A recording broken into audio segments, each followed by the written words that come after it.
Welcome back to another episode of the Cryptic Cove. I'm your host, the captain himself, Gabe D, and on today's episode, we are going to continue once again in our quest for WeakAura mastery. Without further ado, let's get right into it. Last episode, we talked about what all of these tabs are in a brief sense, however, we didn't go into any depth with them. We are going to start going through the ones that I think will require a little more in depth, starting today with the infamous and the most impossible of them all, the trigger tab. This is going to be what makes or breaks almost every WeakAura.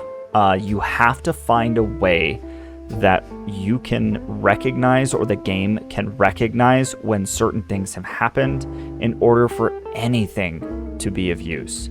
Last time we started out by talking specifically about a buff that would initiate. And I explained Nether Precision is a buff that can pop up on a Arcane Mage, and it is a very useful one to track. I wanted to use that as the first example, as it is a very common thing for you to want to track your buffs as they appear. Procs are very important. This can range from a number of different classes to be able to understand when specific things are happening. It's very important for a lot of rotations, whether it be for healers, tanks, or DPS. So, going through this, I'm going to use Nether Precision as an example, as I am on an Arcane Mage, and it is very easy to show you really quickly. So, by default, Aura will be selected, Player will be selected, and Buff will be selected. I want to go slowly and just explain a little bit about what these other ones are and when you may use them, so that way we get a much more complete understanding and we can approach critical problem solving as it comes up with a better idea. So, you can go into your combat log. Your combat log specifically will have your actions and or what happened to me. So you can see a bunch of different options within combat log: damage shield missed, damage split, enchant applied, enchant removed, environmental, party kill, periodic spell, range spell, spell building, swing, unit destroyed, unit died, unit dissipates. And then the options based off of those, so the sub-event and the sub-event suffix, will continue. So I can say spell cast start. So if in my combat log it recognizes that I started casting a specific spell from a specific source unit or source name, you can understand that, hey, this is going to cause this WeakAura to trigger. This can be done from you or other objects or NPCs. It doesn't specifically have to just be from your POV. Do know that this can get a little buggy, as most things are going to pop up in your combat log when it has completed, not when it starts. So despite there being names for certain things, it may not be the best way for you to go about it. So if you successfully interrupted something, that would be a completed action. That might be something that is a little easier to see, or you absorbed a specific amount of damage. You can go through these, you can look at them and see, hey, this might be something I want to do based off of the combat log. Those are options.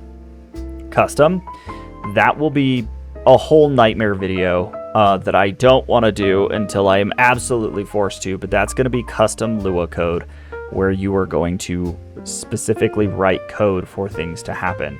These can be highly customizable options for WeakAuras, and most WeakAuras that you're going to make will not require custom Lua code.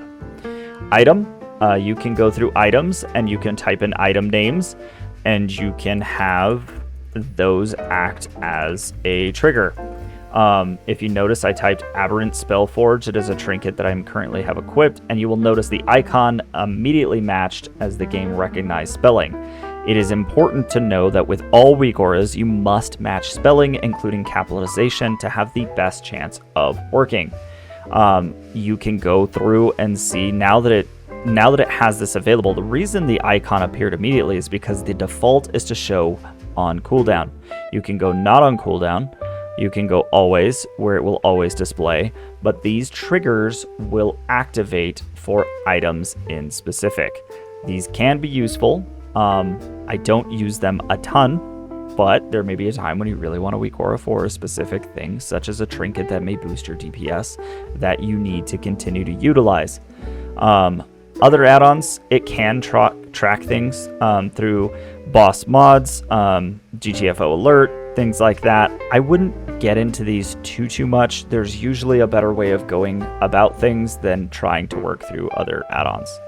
Other events, entering, leaving combat. This is one that does get used a decent amount by some people. I don't personally use them a ton, but you can use it.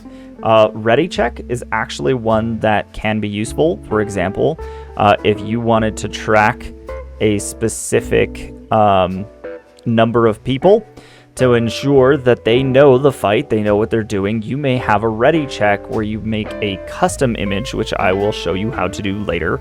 So whenever the ready check goes out, a custom image appears on screen. It may have like your guild icon and it says, do you know the fight?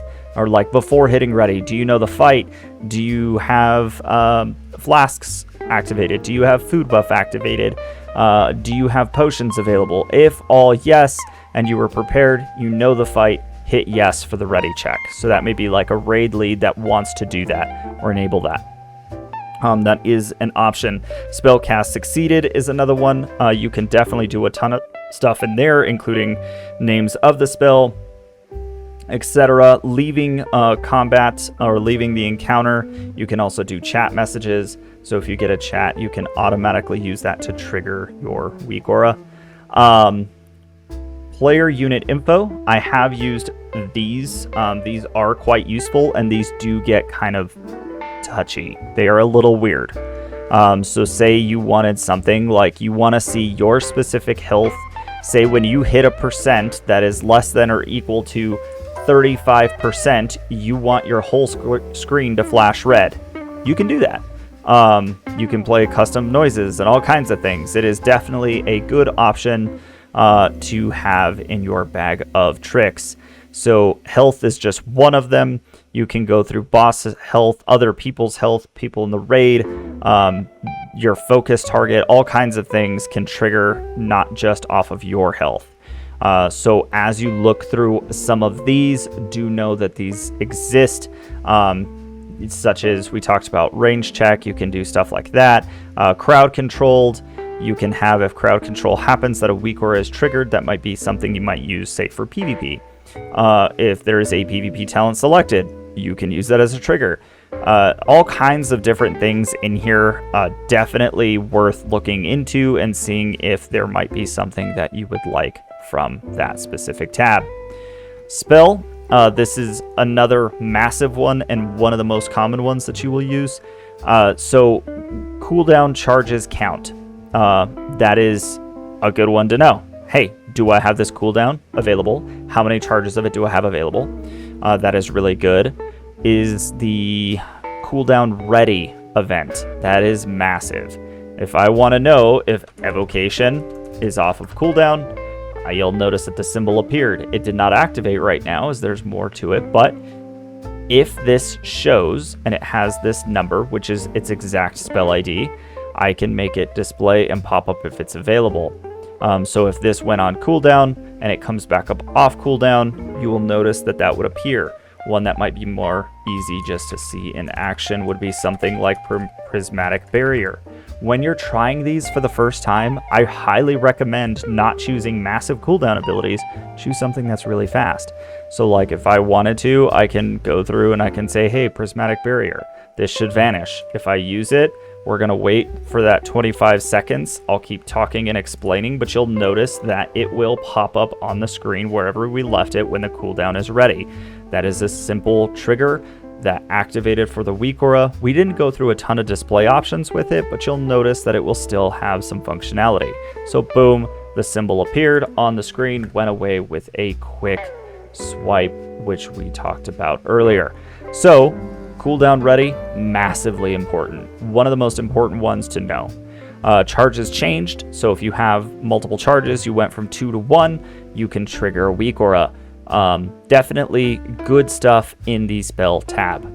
Now, as I mentioned, we can go through, we can make a quick one to show you player buffs or debuffs. If you have a specific debuff, you can also do that. So if you're somewhere where you really need to track, whether it's in PvP, you want to track if, say, a specific ability was used on you that leaves you with a debuff, you may be a mage who doesn't recognize when curses pop on you very often. And so you're going against a lot of locks in that season. You may make a WeakAura that shows if that debuff appears on you. Well, that is interesting. If that debuff appears on you, that you want to have a WeakAura activate. So that would be something to know that you can do. Very important, both PvP related, PvE related, lots of options there. Very good to have. And you can change the targets of where these buffs are reading. So, or debuffs even. So that about sums up the trigger tab as far as all of the trigger types, of various kinds. You can have more than one trigger, and you can go to pure custom triggers, but that is honestly really advanced in a whole nother video that will be very in-depth. I would not worry or care about those for now. Just know that you can get even more in-depth than what we have discussed in a brief amount of time. I do want to go through just once again exact spell IDs and explain this really quickly. So you'll notice that when I typed Nether Precision and I hover over it, there's all these numbers, 336889, for example, etc., etc. I'm going to go to one that I know only has one, and that is Prismatic Barrier. When I put Prismatic Barrier in there, oh, it has two, I lied. You will notice that there is an exact spell ID. So 235450. 235450. So if we type that in here, you will notice that Prismatic Barrier once again appeared. It recognized the spell ID. So there is a really simple way to get specific spell IDs or exact spell IDs. The way you'll do it is you will just go to Wowhead, or just go on Google, type in Wowhead and whatever spell you want. So in this case, I just went Wowhead Frostbolt. You will go ahead and go to the link to follow through where it's going to have the information on Frostbolt. Now, at the end of the link, you will notice that there is a number and it will say spell equals 116. So if we go back into here and we put in a spell ID of 116 and hit enter, it recognizes Frostbolt. This works with any item or spell in the game, and that is the fastest and easiest way to find exact spell IDs for your triggers. Very important to know. Don't ignore that. You will need that in the future, as sometimes names can be buggy. It doesn't like them. So you will try, and then boom, pop an exact spell ID in there, and voila, it will work. Outside of that, if we go down a little bit, you'll notice that you have stack count, remaining time, total time, is stealable, is boss debuff, cast by a player character, own only, fetch tooltip information. There is a little bit of more in-depth options for your specific trigger, so you want to know if a specific buff on an enemy player is stealable, it could trigger. That is an example. So do know that you will have lots of different options for these specific buffs or debuffs section that we are currently in. With each tab, there will be a little more in depth, but I did at least want to go through the exact spell ID. I don't want to take 20 years of your time, but now you will be able to see this a little easier. You can also add triggers, and I do want to mention this really quick, where you can have multiple triggers. This can be a failsafe, or it can also act as a multiple checkpoint. This is important. This is something to know exists, but won't be used too much. With that, I think that gives you a pretty clean overview of the trigger tab. Hopefully that answers some questions. However, I know it will most likely leave you with more questions than answers. if you do have questions or if you come up with WeakAuras that you can't get to properly trigger. Please leave a comment down below. I am happy to respond to every comment that I can and try and help you with as many custom WeakAuras as you may be struggling with, and hopefully it will lead you to some better and deeper understanding. If this video has been useful, please consider dropping a like, comment, or subscribing to the channel, as we are a small channel and every little bit helps. In the next video, we will be going through talking a little more on the conditions tab, as I think that will be quick but very useful, and then we will start getting into your very first custom WeakAuras. Thank you so much, and I hope you have a good day.